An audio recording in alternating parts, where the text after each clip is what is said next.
Hi, welcome back to Community Conversations. I'm Tina Howard. Today we have a fascinating guest with us. His name is Dr. Alan Culpepper. Welcome, Dr. Culpepper. Thank you. He's asked me to call him Alan. I don't know if I can. Please do. Thank you. I would like to. Thank you for coming on today. Well, thank you. I'm delighted to be here, and we enjoy this community, I have to say. Oh, good. Well, I was given your name by Randy and Ruth Daniel. You go to the church that I go to, and somehow you and I have not been able to meet other than that one day when Randy introduced us. So as I said to you right before the show, I know nothing about you. So that's the way I like to start. Tell me first, how long have you been in the Hartwell community? Well, I taught, actually I was Dean of the School of Theology at Mercer University since 1995, the founding Dean. We had our parents with us. Jackie's mother lived with us for 9 years, and my parents were in assisted care living, so we were a little confined with work and family. And when the last of them, Jackie's mother, passed away in 2004, and we thought, well, we would like to get out a little bit and have some change of scenery and routine. And we looked in the mountains, and then we said, no, we're kind of lake people, and we looked at various lakes around here. And we actually came to Hartwell for Valentine's Day and stayed at the Skelton House overnight, and just fell in love with the area, the community, the town, the lake. So we started looking, and we looked for a whole year. We had a home in Atlanta and didn't need another home like that. We thought, well, we saw a cabin, a wood cabin, it was log cabin, but wood frame anyway, and said that's what we'd like to have. So then it took a while for a house like that with the dockable property to become available. But we bought in '04 and then retired in the summer of 2016. So we've been full-time here for the last 3 years. That's wonderful. So you were a weekender. We were weekenders. After you bought until you retired. Right. Yeah. Right. So that, do you ever miss driving back home on Sunday afternoons with the sun in your face, going 85 south? Not really. I don't either. No. My husband and I laugh sometimes because on Sunday afternoons it's so relaxed and everything is so great, and we say, gosh, I'm so glad we're not heading back down 85. Yeah. It's so nice. And to have a home and a community where the pace of life is a little slower and easier, and community in church, and see friends from church around town, it's a good life. It is a great life. I agree with you wholeheartedly. So you had no connection to Hartwell other than you visited on Valentine's Day and liked it and wanted to be near the water.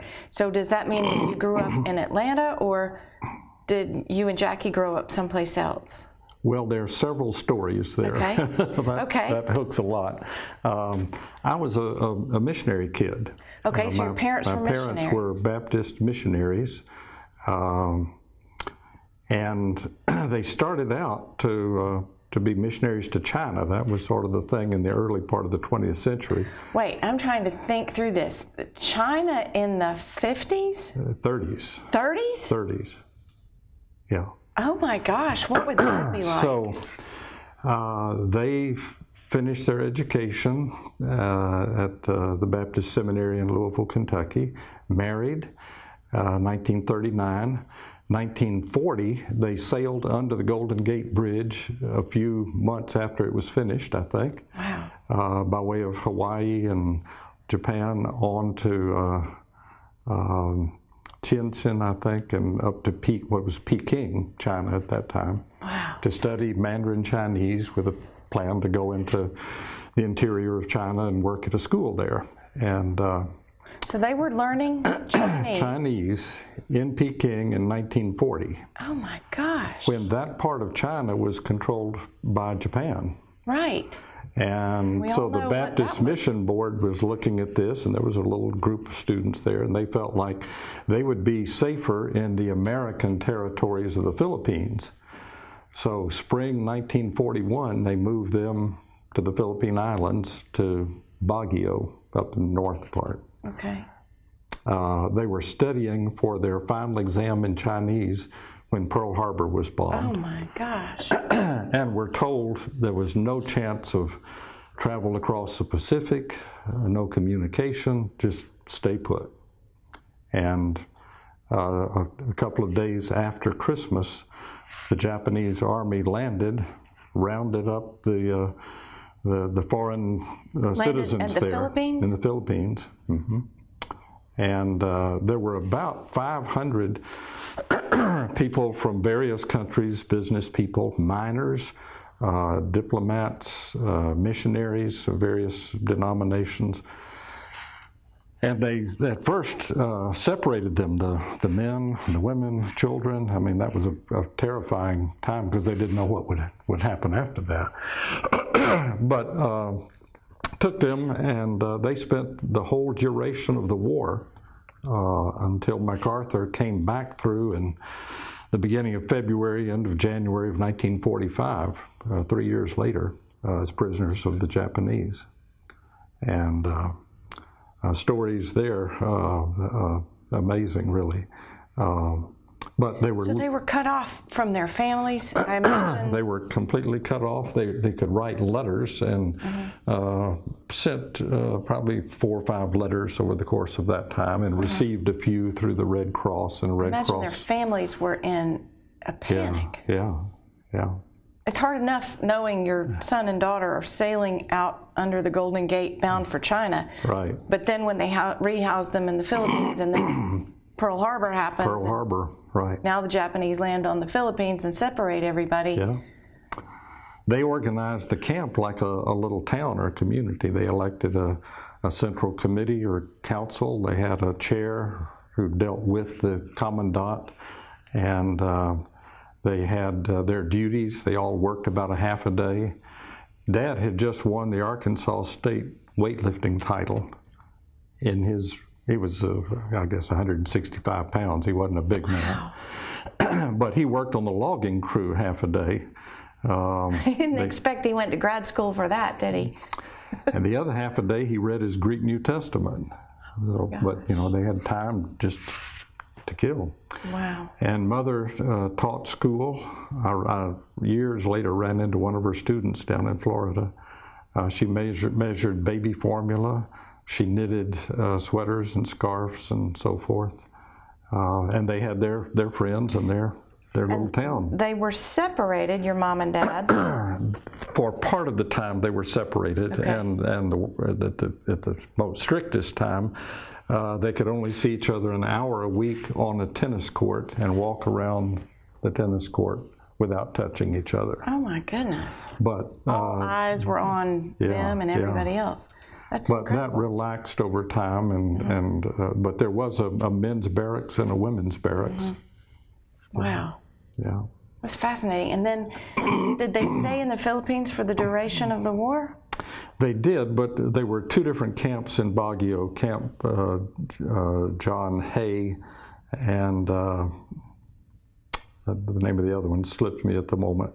But then at the end of the war, they were moved down to Manila, the capital, to the old Spanish prison, Bilibid prison. And there were 800 survivors of the Bataan Death March on the other side of the wall in the same prison area, and 500 of them on their side. And so they, when they learned that there were soldiers on the other side, they organized a choir and would sing American, folk tunes, things anybody would know. And the soldiers could hear women's voices and knew there were women on the other side of the wall, and they hadn't seen American women in 3 years. Wow. So then at the liberation, they were found, actually, there was a soldier trying to get out and ran into an American soldier coming by when MacArthur had made a run on Manila to rescue the prisoners they knew were the Santo Tomas, University of Santo Tomas, about 3,000 of Americans there, and just happened to discover the group that was at the Bilibid prison, and they were actually at the field headquarters watching the battle for Manila that had been going on over them while they were still at Bilibid. Wow. And I got to go back there. I got to go there. I'd never been there in 2004, I think, and visit the 2 camps they'd been at in Baguio and get to the Bilibid prison and have a tour of it. Wow. Yeah. That's amazing. Yeah. Your folks had an amazing adventure. They had a very adventurous life. Yes, they did. They were from Arkansas, Dad from Pine Bluff, Mother from Little Rock, and none of the family had ever done anything like this, of course. Wow. Yeah. What stories they must have been able to bring home. Well, they got home on Mother's Day, May 1945. Wow. Yeah. That's amazing. My dad was in the Philippines in World War II. Oh. Mm-hmm. And he was there. He was an administrative person at the end that was checking the soldiers out. There's a word for it. I don't know what it is. Yeah. But so that's interesting because he was in and around Manila too. So that's fascinating. They were in the same place then. Yeah, isn't How about funny? that? Yeah. Gosh. They were finally taken down to Tacloban, I think, Air Force Base, and repatriated when their time came up, space on a ship to go back across. They could. Wow. And when they came back to the States, did they go back to Arkansas? Or where did they... They went back to Arkansas, see parents. Let's think about the first few weeks back home, how different that would be. Yeah, well, even the first few days, they had been surviving on scrapings, sweepings probably from granaries and warehouses. And so they would sit and pick corn from the rocks and bugs and so forth, and to get the corn, wash it, dry it, grind it in a little coffee grinder, cook it in some water so that it could be easy to digest. They couldn't digest the kernels. And that was all they'd have, a bowl or two of cornmeal mush a day. And by the end of that was only at the end of the war. They had more to eat earlier, but they each lost 1/4 of their body weight in the course of that experience. Gosh. And they probably were not as many at that time. Hardly anybody was overweight back then, so it's not like they probably had a lot to lose. Yeah. Good heavens. But they survived. They were not tortured or badly treated. It was just the circumstances. Wow, that's amazing. Yeah. There's a book in there. And I know you've written a book. I wrote my father's biography, published it in 2002. Wow. Eternity as a Sunrise, The Life of Hugo H. Culpeper. Nice. Yeah. I want to read that book now. That is so interesting. Your folks came back, and then did you say they resettled in Arkansas, or did they just stop over and get reacquainted with family? Stopped over. Dad had seen the desperate need for medical services in China and the Philippines, and had a great respect and admiration. I had never met him, but just knowing of him and reading for Albert Schweitzer, who became a medical missionary in Africa.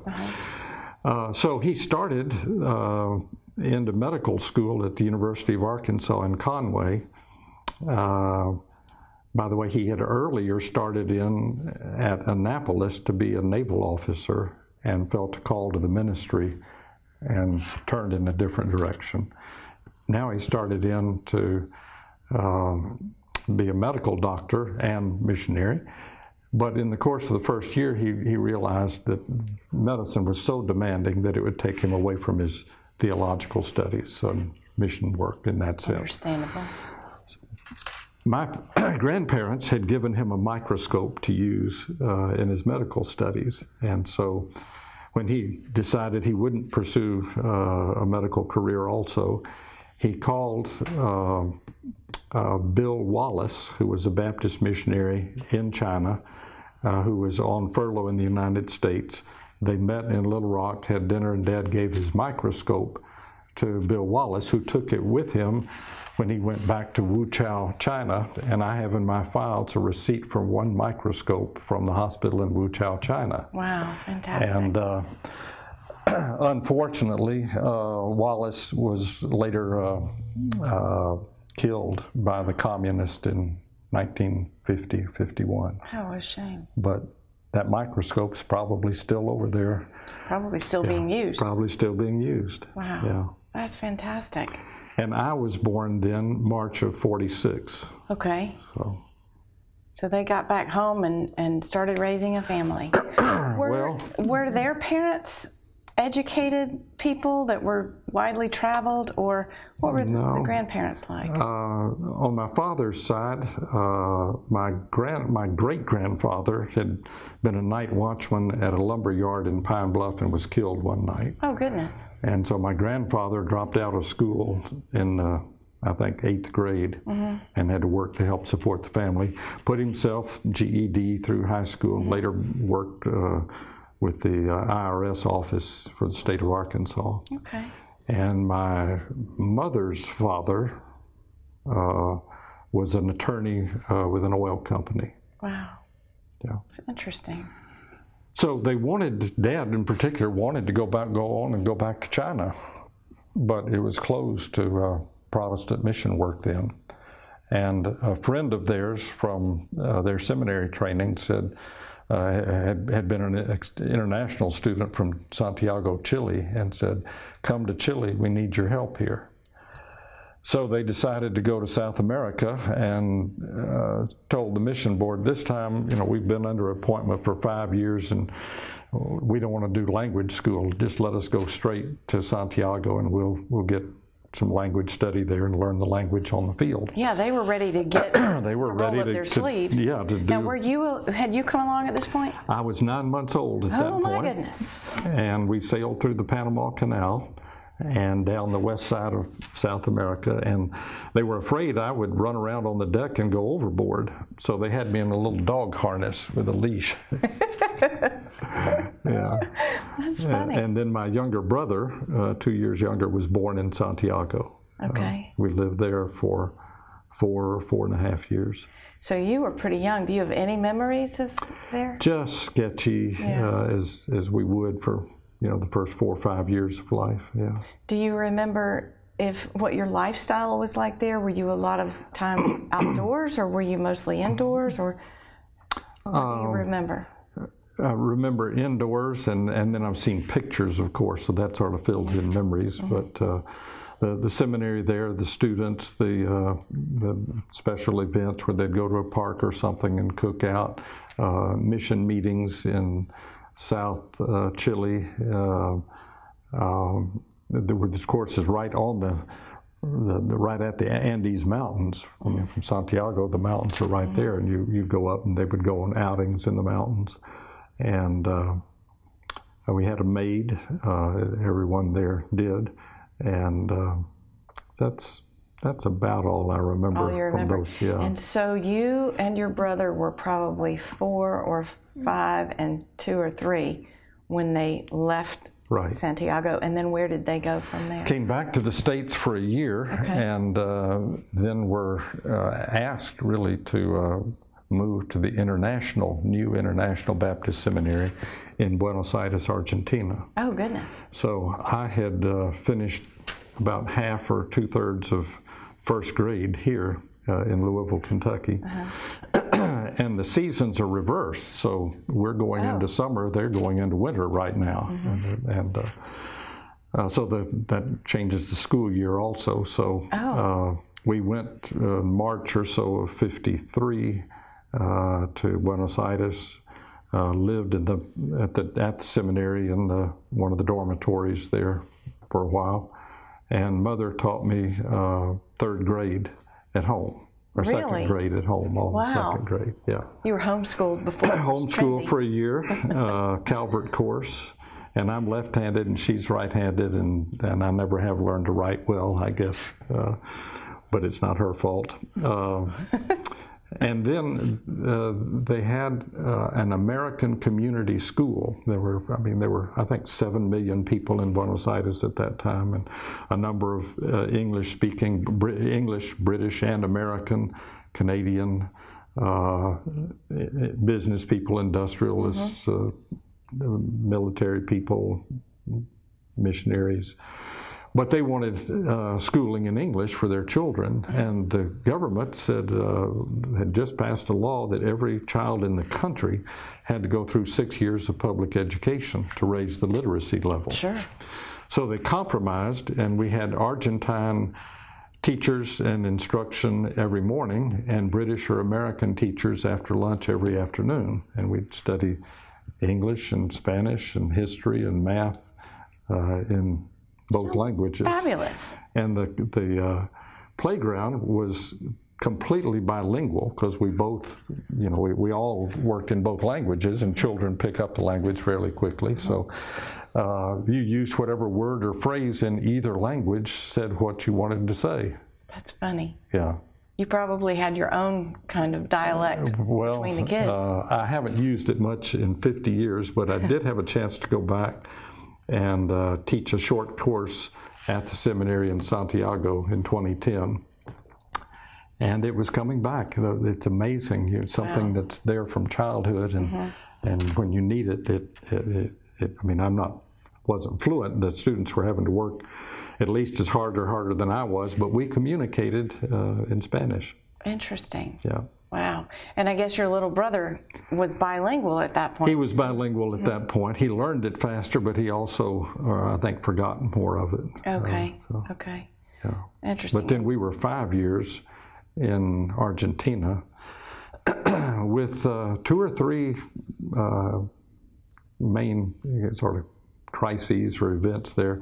The revolution that threw out Juan Perón took place. Oh, wow. And we were at school on a nice school building overlooking the bay, the Rio de la Plata, and warships began sailing down the bay and military planes overhead. And then they said that parents were coming to get children, and eventually one of the missionaries, a couple of them came to get the missionary kids and take us back. And we spent the next 2 or 3 weeks just sort of hunkered down, listening to the radio and occasionally hearing shelling downtown. And wow. They had a plan. I didn't know about it until I was actually working on the biography of Dad's life. That they had an evacuation plan, and one of the missionaries had a code, and if that code was transmitted, then we were to go to an evacuation point. And the United States had an aircraft carrier stationed off coast, and they were going to evacuate Americans if they had to. Wow. But all of that passed pretty quickly and settled down again. And then we had a polio epidemic. Oh, goodness. And at that point, didn't have the Salk vaccine. So they had gamma-globulin. We had to go to school and take a little sugar tablet. And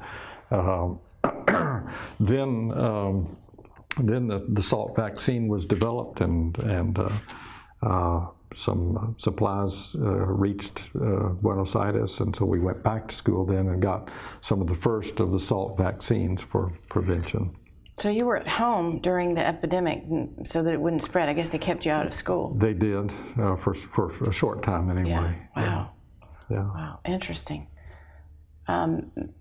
Any memories of particular friends or school meals? Well, various friends. One tragic event of one of my best friends, a missionary kid, about a year and a half older than I am, apparently said something on the playground during the heightened tensions of the Perón revolt, and was thrown off the train. And he lost his left leg below his knee as a result. Thrown by the other children? Thrown by older children, apparently. Oh, my goodness. Someone who had heard him, or we don't know exactly, wow. But he apparently grabbed a rail on the way down, head first or whatever, and swung his leg under the train. Oh gosh, it's terrible. But for the most part, it was a simple, very happy life, home life. We didn't have television in the home. We'd listen to radio broadcasts, record players, played games, developed hobbies, built model airplanes from, not kits, built and flew kites from the cane that grew there and tissue paper, and made fishing weights by melting lead and pouring them in cane and cutting them. So it was built tree houses. You do all of those things, which I'm terrifically glad to have had as part of my childhood. Without a doubt. You learn to do a lot of things. You get pretty creative and independent that way, which I think's a loss today. There's so much media and entertainment and digital stuff that I think children lose some of the social skills and some of the sort of creative skills that could be developed. And the problem solving and things like that. Yeah, you're right. They do. They do. And I know you're grateful for those years, for having, you'll give up a howdy doody to learn all these other things. Yeah, right. And so when you left Argentina, did you move back to the States again? We moved back to the States, and Dad had... By this time, you were probably 10. I was 12. 12, okay. Dad had the deep conviction that his work there in South America was done, but he didn't know what was next. Okay. And they had need for a professor of missions at the Southern Baptist Seminary in Louisville. Dad finished his, actually, PhD, Doctor of Theology, same as a PhD in most respects, working on the thought of a Spanish philosopher, theologian, and then was invited to teach missions and later world religions at Southern Seminary. So we settled in Louisville, and I went through high school, 8th grade and high school. And by going back and forth across the seasons, as we've talked about, I ended up a year ahead of myself in school and graduated, turned 17 in March and graduated from high school in May. Did you feel like any kind of an odd duck in school by not having the same experiences as a lot of the young kids in the 50s in the States?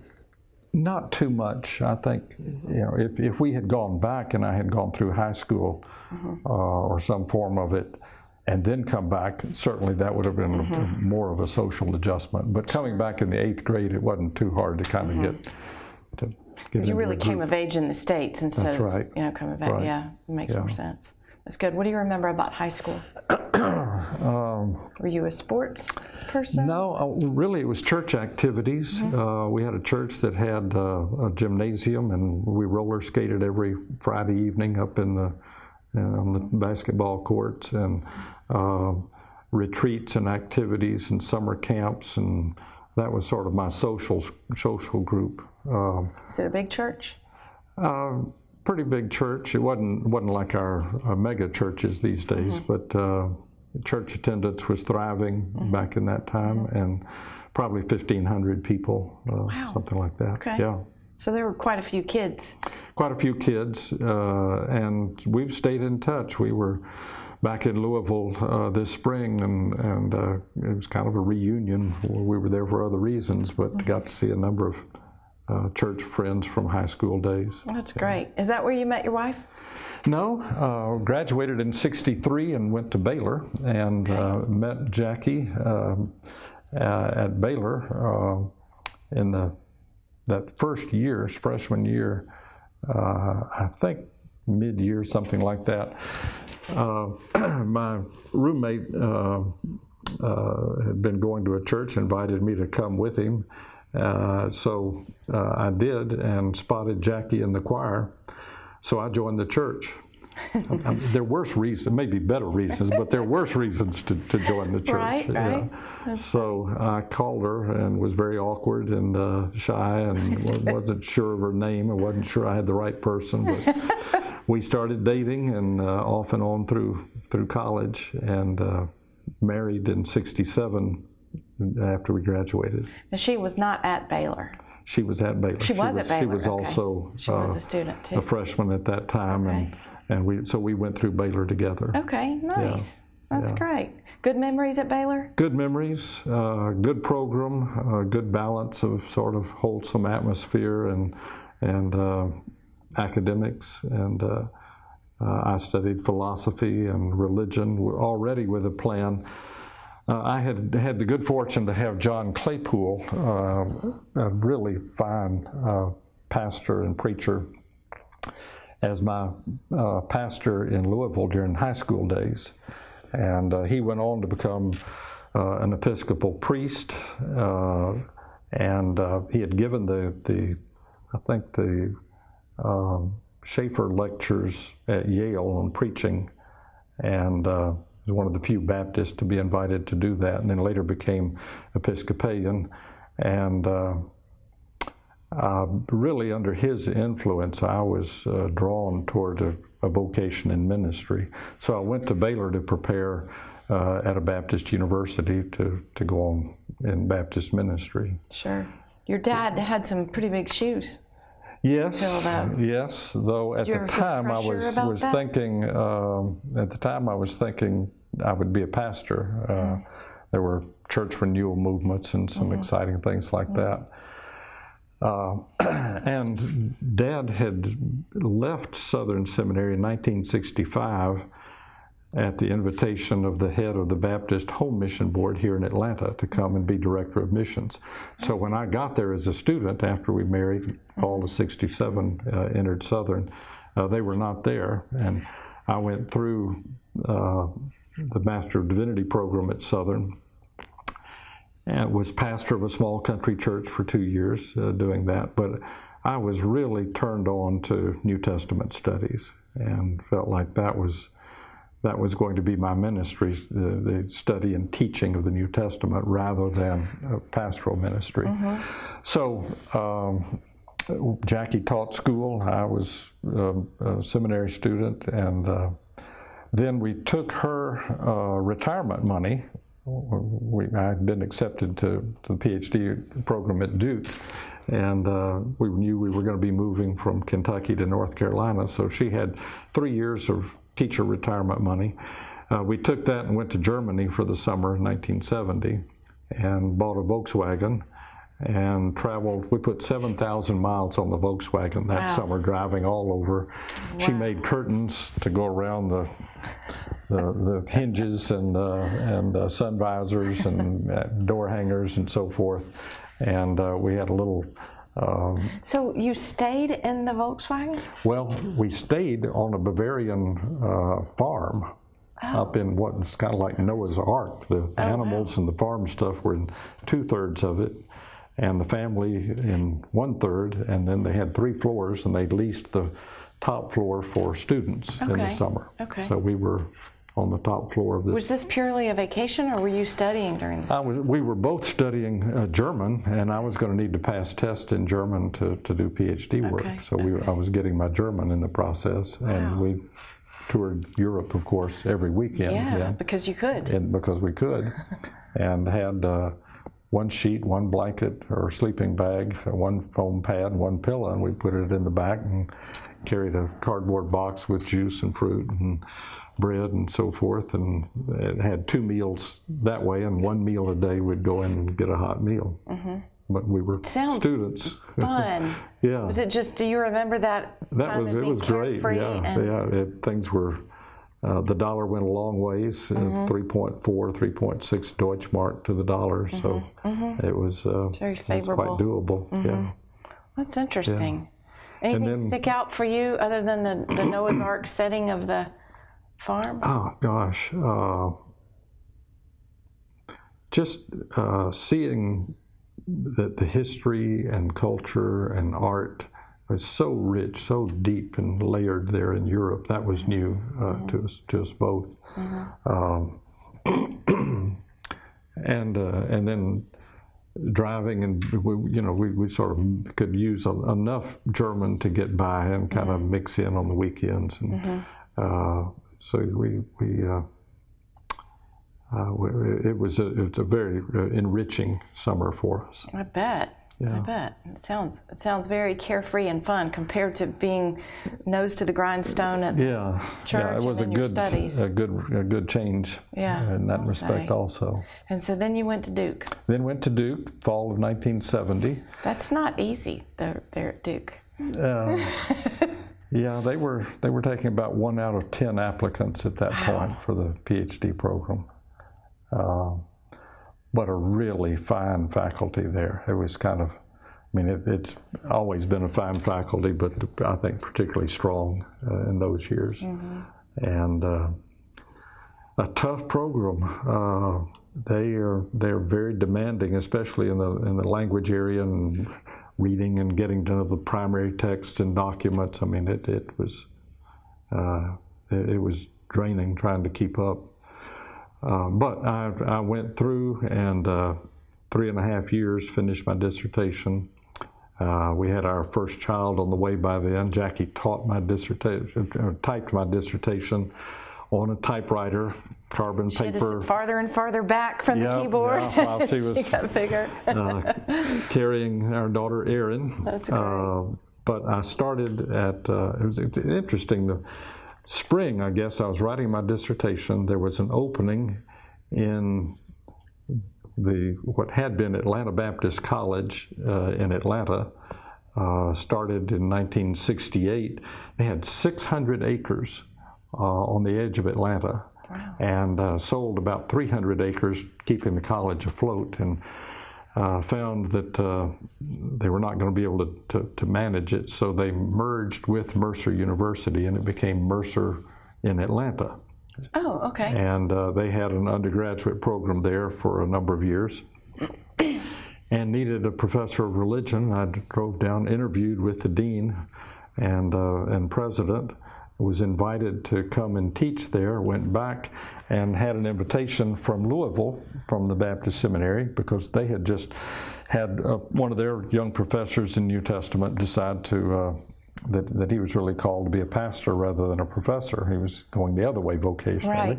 So I decided I was really cut out to be a professor of New Testament, rather, after all that in-depth study at Duke, rather than religion generally. Okay. So went back. But that's interesting. To back you up for just a second, to be a professor of religion, do I understand you to mean you had to teach other religions in addition to?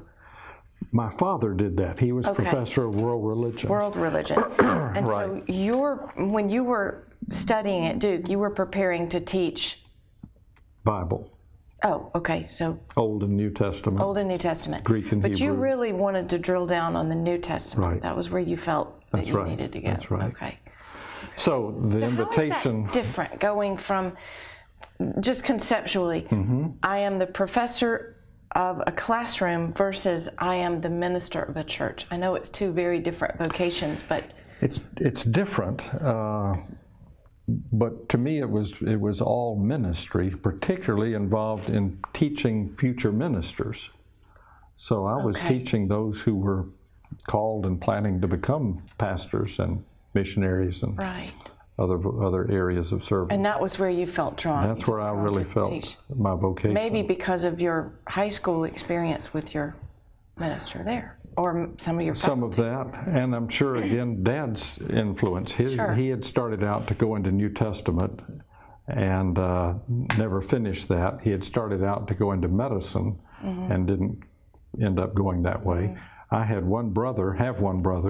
He became a medical doctor, and I became a professor of New Testament. So there's a lot of, I'm sure, influence and continuity there. I'm sure. Yeah. And it's no, it's an understatement to say, I'm sure, that your dad was very proud of you. I think of both of us. Yeah. Yeah. That's fantastic. So at the ripe age of 27, I became assistant professor of New Testament at Southern Seminary. And we had our first child, and 2 years later, to the day, May 24, had our second child. Your two children have the same birthday? Same birthday. Wow. Yeah. I say Jackie got in a hurry with the second one, had him an hour and 19 minutes early, or we would have had them 2 years apart. What is that like, having the same birthday? Well, it's a little tricky. You do joint birthday party, and then you do two birthday parties, and maybe they're two the same day, or maybe there's one weekend and one the next. But it changed, of course, as they got older and had different groups of friends. Yeah, sure. Yeah. But I think as a parent, that sounds fabulous, because then you don't have, the one birthday party and the other one's like, oh, I wish I had a birthday present. Yeah, you get to do both. You get to do both, which is great. Or one right after the other. And your two kids probably think, doesn't everybody do this? Yeah. They don't know any different. So that's great. All right, so 2 kids. Did you stop with 2? We stopped with 2. Okay. Mm-hmm. A girl and a boy. A girl and a boy, yep. Fantastic. And Jackie took a break from teaching while they were young, and she had taught for 7 years getting me through school, and took a break from that, typed some dissertations, did some proofreading for PhD students, graduate students, and then went back to teaching and taught. She taught high school, 2 or 3 places. Taught for a couple of years at a Catholic school, and a couple of years at Oldham County High School there in Louisville. Okay. So she also got off to her as a high school teacher. Yeah. She also did a master's degree at that time. Okay. So the 1980s were a pretty turbulent period for Baptists, a lot of controversy, a pretty sharp turn to the right theologically, and so the seminary came under attack from some of the more conservative groups, leaders in the Southern Baptist Convention, and they were really taking control of the Southern Baptist Convention, top down. That's another story. But that led to a decision that our president, who was approaching 65, would be retiring soon at their direction.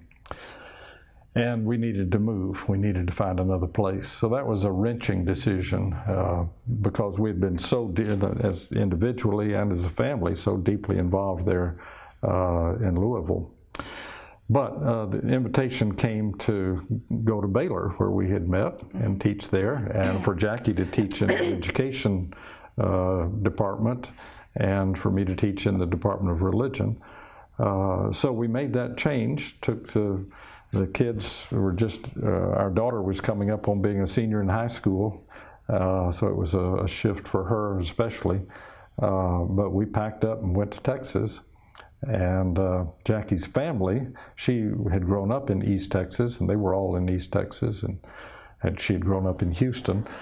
So we had 4 good years there. Family, kids went into Baylor, started their work there. Jackie's father passed away. We were there to be with her mother when we could. Her brother was in Dallas, other family in Houston.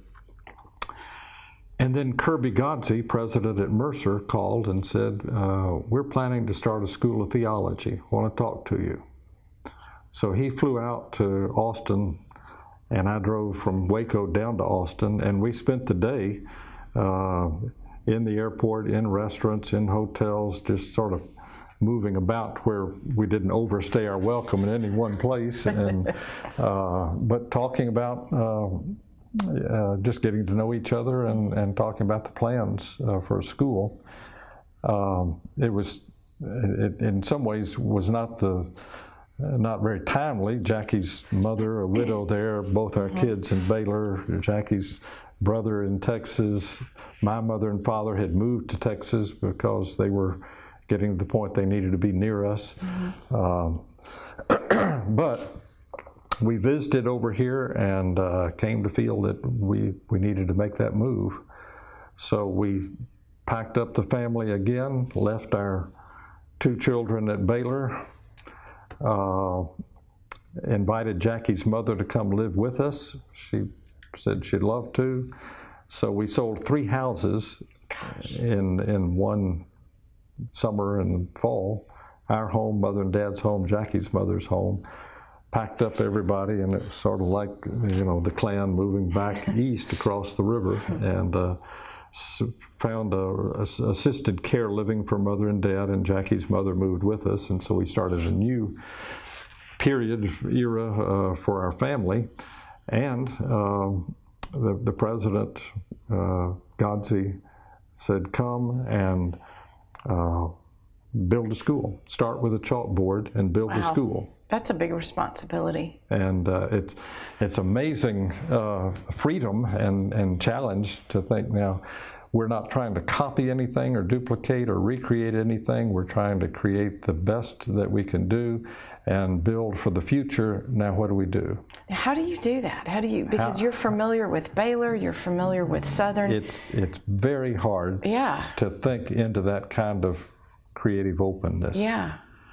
But we gathered the first faculty and didn't have students, but when we had to design a program and start school. So we would spend day after day meeting, talking, planning, designing, creating, and faculty of 5, we could pack into a car and go meet with any group of pastors or lay leaders who was interested in meeting with us, and we did our dog and pony show as we went around and made connections, and hired a really fine director of admissions, and by the end of the spring we had a meeting coming up, and we had, I think, 17 students, but 2 more promised, and he said, can I tell them we have 19?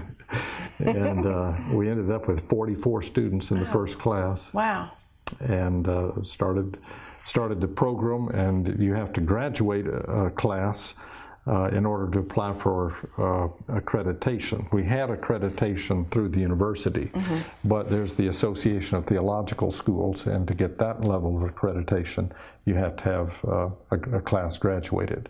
But we jumped through all the hoops, and now there's close to 200 students and something like 700 or 800 graduates from the school. Fantastic. And it's a school on the same campus where I interviewed to go and be a professor in 1973. Wow. And came around 25 years later to the same building to help start a new school. That's great. So it's just one of those serendipitous experiences. A very big sense of accomplishment. Yes, a lot of work, a lot of fun. The camaraderie and collegiality of a small faculty starting a new program like that is it's high. It's not a matter of people are got their turf to protect and the kind of squabbles that often develop. So it was really exciting work for those first few years. How does one go from childhood that you had in so many different cultures and such a rich environment to an adventurous life, summering in Germany, being very dedicated, diligent, building a program at Mercer, and then retiring? Well, retirement freed me. I thoroughly enjoyed the work I did at Mercer, and the chance to create and build with the rest of the team there and the work of a new school. But it took me away from my scholarship some, and I have enjoyed that. So it really freed me to do some of the things that I had originally gone into New Testament studies to do in the first place. So we had while we were in Louisville, a sabbatical year in Cambridge, England, and spent a year there when the kids were 4 and 6. Okay. And I had a little motorbike, and Jackie had a bicycle we had a child seat on each one, and that's how we got around and train travel. It was great. But in retirement, we're here with the woods and the lake, and I spend every morning at my desk in the computer writing, editing, doing conference papers, and conference papers? Well, I don't know what that means. They're professional conferences where we try ideas and read papers, and then they're collected and published often. Okay. So I was invited to help start a group of scholars on the Gospel of John, and we've published 2 and just finished the 3rd volume of papers. Scholars all over the world and all of us got standing with a university in South Africa, which provides some financial support for professional activities and meetings. So through that affiliation, we've had a meeting of 12 or 13 scholars on the Gospel of John every other year for 6 or 7 years now. Do you alter the location? Well, there's scholars all over the world, so it doesn't matter where in the world you meet. So the first time we met on the island of Patmos, where the book of Revelation was written. Wow. This next year we met at Ephesus, where probably the Gospel of John was, or 2 years, we meet every other year. 2017 we met in Jerusalem, and I've been there about 20 times for different leading groups and different events and conferences. And so I stay active with yeah, that doesn't sound professional society meetings. You're certainly not retired in your mind, but you're still exercising your mind. And my current big project is a commentary on the Gospel of Matthew, and I'm halfway through it. So afternoons then is reading and projects around the house and enjoying the lake, and it's a nice balance to life. It is. It is. What book of the New Testament do you, I don't know how I should ask this, do you have one particular book or one? The Gospel of John. Okay. Yeah, I had a course in the Gospel of John my first semester at Southern back in 1967, and I have loved it ever since. And so I wrote my dissertation on John. I wrote my first, and published it, I wrote my first monograph on John and a literary approach to it. And then commentaries on Mark and Luke, and now I'm working on Matthew. So that is the book that you're most drawn to. Which of the people do you think you most identify with? Is there anybody in particular? Is it John? Is it? John is kind of ideal, or the beloved disciple in the Gospel of John is sort of an ideal disciple, so I don't think any of us really identify. I mean, you'd have to have a pretty high view of yourself. Be like John. Yeah, you might aspire to be like, that's a better way to put it. It might sound egotistical to say, I most identify with John. Yeah. Yeah, I know what you mean. Is there anybody who has had struggles that you particularly identify with, or any particular event that you can kind of identify with? I know you must have read the New Testament hundreds and hundreds of times, and I imagine that there's layers of meaning that you discover every time you read. That's true, and that's part of the fascinating aspect of it. I have,